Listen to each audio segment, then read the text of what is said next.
Zakaria focuses on two emerging countries on the global power stage, America's challenger China and its ally India. You could not have predicted this, and it wouldn't have happened 10 years ago, 20 years ago, 30 years ago, that America would be in a financial, economic, political crisis, and China would be growing at 9%, and India would be growing at 9%, and really the rest of the world is thriving.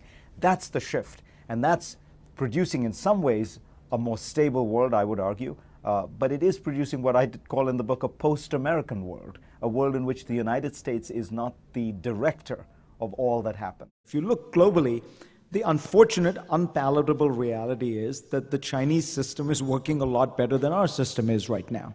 Zakaria outlines China's substantial growth. As of 2008, China had grown over 9% a year for almost 30 years.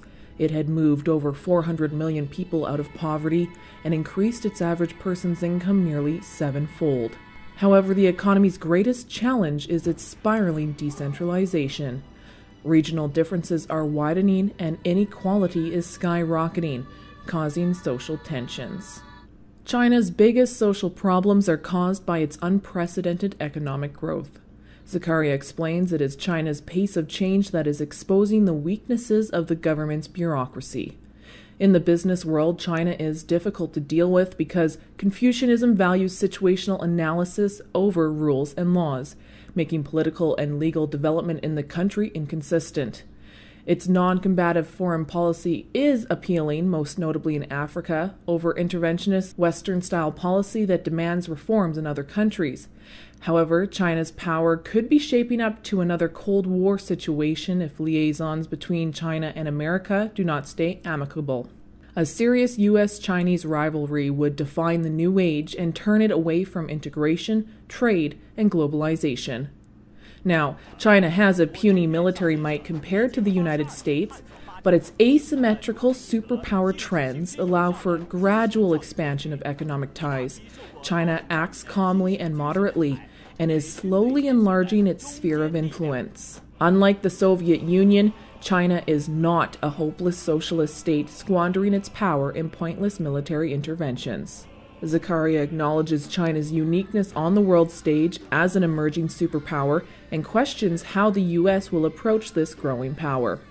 Zakaria sees American political elites looking to a country rising on the heels of China, India. Right off the bat, Zakaria says India will never be the next China. India's democratic system puts the people's opinions first, and the government is forced to go against foreign investors, unlike China's Communist Party. India has a genuine private sector with established rights of property and contract in a British model. They speak globalization fluently. But with 17 languages and 6 distinctly different regions, India has no cohesion. National interest is hard to define. Regions pressure the central government. Zakaria predicts while India may have a less active role on the world stage, it will play a huge role in international affairs and will dominate South Asia. There is no race between China and India. China has won 3 times over.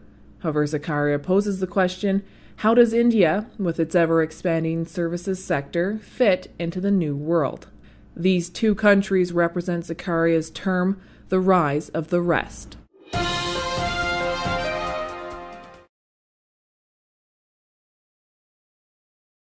The world has been lending money to the United States more cheaply than ever before.